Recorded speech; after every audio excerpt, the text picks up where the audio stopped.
وما أرسلناك إلا رحمة للعالمين.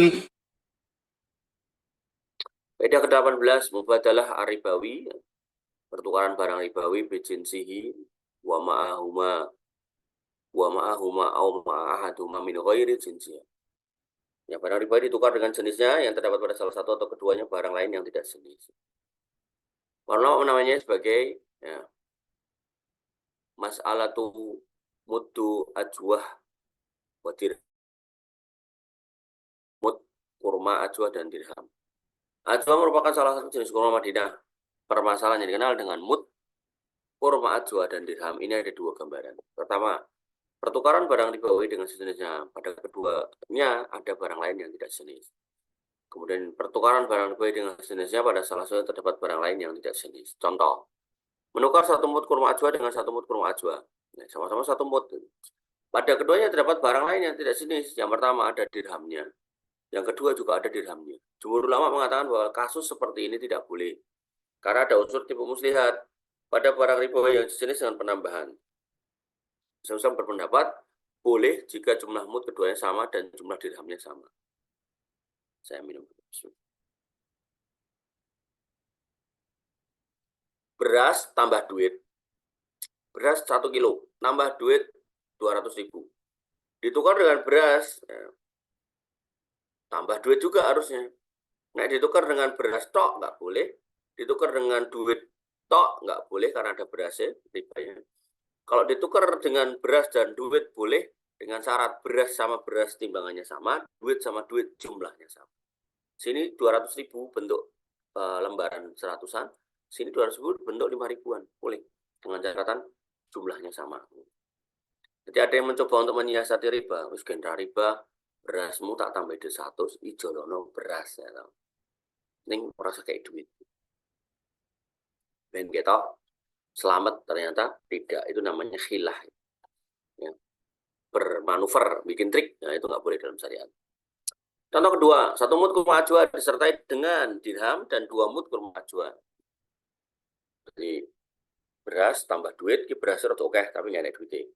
Maka jumhur berpendapat nggak boleh. Adapun pendapat kedua mengatakan bahwa jika mud ditukar dengan mud, dirhamnya sebagai pembayaran atas kelebihannya maka boleh. Maksudnya gini, ketika kita punya beras 10 kilo, anggaplah sekilo 10.000 ya, 10 kilo. Nah, terus kita pengen tukar nih dengan beras juga. Sini beras IR, ini beras rojo lele. Rojo lele 10 kilo. Nah, ditukarkan langsung, berat gini, beras IR 10 kilo ditukar dengan rojo lele 10 kilo. Ini yang rojo lele pasti nggak mau. Nah, maka ya wes ini beras 10 kilo. Nah, tak tambahi duit 200.000. Nah, ini menurut pendapat ini boleh. Karena duitnya tinggal nambah pembayarannya, kekurangannya atau kelebihannya. Maka kalau kita membeli perhiasan intan dari pembuatnya, kita memberinya perhiasan lama, kemudian ia mengambil perhiasan baru. Pembuat perhiasan meminta kita harus menambah, apakah ini boleh atau kita memberi 20 gram perhiasan lama dan 15 gram perhiasan baru yang sudah dibentuk, apakah ini boleh? Maka ini termasuk dalam masalah mud kurma ajwa dan dirham, karena kita telah menukar barang ribawi dengan jenisnya, yaitu cincin yang lama dengan yang baru.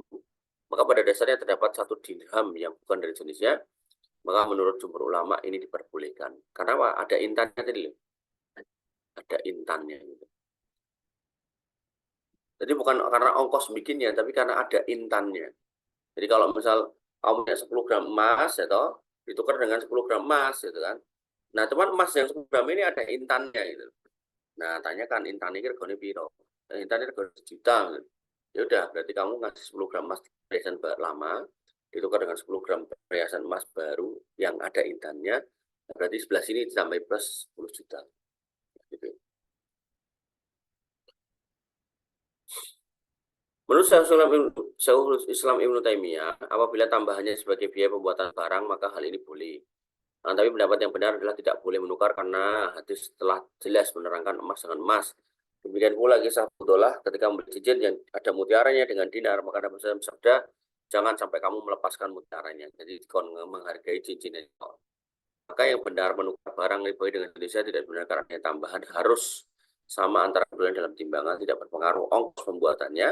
Sebagaimana kami jelaskan sebelumnya, bahwa barang-barang itu tidak berpengaruh apa-apa. Solusinya jika kita berpesan lama dengan lama kita dan kita tahan dirhamnya, baru kemudian uangnya kita gunakan untuk beli yang baru. Jadi solusinya kalau pengen tukar-menukar barang lama, biar selamat, paling aman, barang lama jual aja lah, dapat duit baru kemudian belikan yang baru. Tetapi yang menjadi masalah bagi sebagian pembuat perhiasan itu mengatakan, aku akan membeli darimu dengan syarat kamu nanti harus membeli dariku. Mempersyaratkan ya, kita jolinin kowe, kowe ikut tuh aku. Maka kita katakan di sini kita terjatuh dalam riba, yaitu emas ditukar emas dengan tambahan. Karena syaratnya adalah kita menjual kepadanya dan kita pun harus membeli darinya. Ini seolah-olah kita menukar emas dengan tambahan. Imam Ahmad mengatakan engkau jual barangmu dan ambil harganya. Lalu cari tempat lain. Ini dilakukan untuk menghindari subhat riba.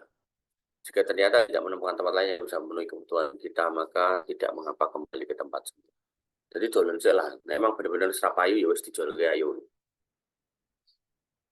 Demikian yang bisa kita sampaikan dan kita diskusikan. Kurang lebih mohon maaf. Assalamualaikum warahmatullahi wabarakatuh. Assalamualaikum warahmatullahi wabarakatuh.